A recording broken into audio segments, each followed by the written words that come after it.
नमस्कार दोस्तों, एक बार फिर इन फर्जी बाबाओं की वजह से सैकड़ों लोगों को जान गंवानी पड़ी। इसमें मरने वाले ज्यादातर बच्चे और महिलाएं थी। क्या है इसके पीछे की कहानी? कौन है ये बाबा? चलिए जानते हैं आगे की वीडियो में।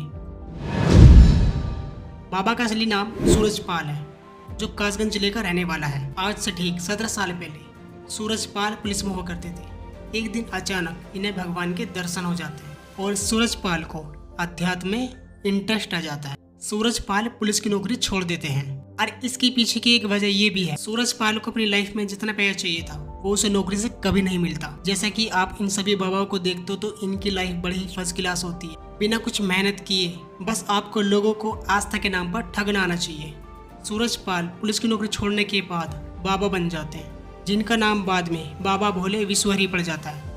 बाबा के एक भक्त बताते हैं कि उनके जीवन में कोई गुरु नहीं था। जैसे कि मैंने आपको पहले ही बताया था कि बाबा को अचानक ही भगवान के दर्शन हो गए थे और फिर भगवान की प्रेरणा से उन्होंने ये जाना कि ये शरीर परमात्मा का अंश है।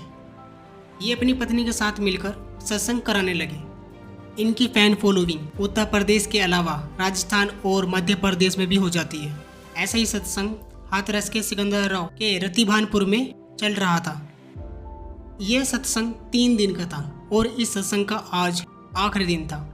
और जैसे ही बाबा निकलने के लिए जाते हैं, इनके पीछे बड़ी संख्या में भीड़ इनके पीछे दौड़ने लगती है, क्योंकि कुछ भक्तों का मानना था कि बाबा की पैरों की धूल बड़ी से बड़ी बीमारियां भी ठीक कर देती हैं। ये जो सूचना प्राप्त हुई है उसमें भगदड़ से लोगों की डेथ हुई है। उस जगह पर बारिश की वजह से फिसलन भी काफी हो रही थी और अचानक ही वहाँ पे भगदड़ मच गई। भगदड़ मचने से वहाँ पे 125 लोगों की मौत हो जाती है, जिसमें मरने वाले बच्चे और महिलाएं थी, लेकिन इसमें ज्यादा तादाद महिलाओं की होती है।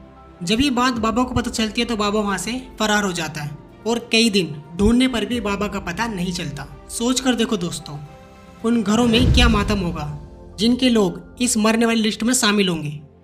ना जाने कितने बच्चों ने अपनी माँ को खो दिया और कितनों ने अपनी बीवी और बच्चों को। और ऐसे ही कितने बाबा आज भी महिलाओं का शोषण कर रहे हैं।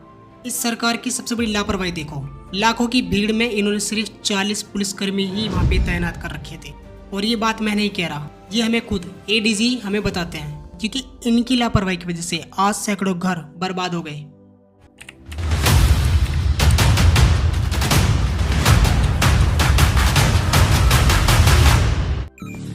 और चले जाओ सत्संग में, हाथरस में देख लिया क्या हाल हुआ है। मतलब भारत वालों की तो इतनी बुद्धि खराब हो रही है ना, यहाँ तो अंधविश्वास ही जरा कितना चल रहा है। वो बाबा जैसा भगवान समझे बैठे हैं ना, सत्संग में गए तुम, अब वह भगवान से कहते जितने मरे ना कर दो जिंदा।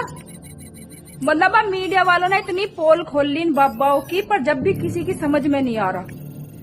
एक फिल्म वह कितनी अच्छी बन रही, इसके ऊपर उसमें दिखाया गया है कि बाबा पापा कुछ न होते, परवेश रायल ने खूब दुनिया को बताया। फिर उसमें मिथुन चक्रवर्ती ने क्या ही ना पीछे से न तूने कितना ही बता ले। ये 1-2 महीने याद रखेंगे फिर हमारे धोरैया ने, तो वो सच्चाई है। इन बाबाओं के चंगुल से ना निकले है दुनिया। हाय सत्संग, हाय सत्संग, रे भाड़ में जाओ ऐसा सत्संग।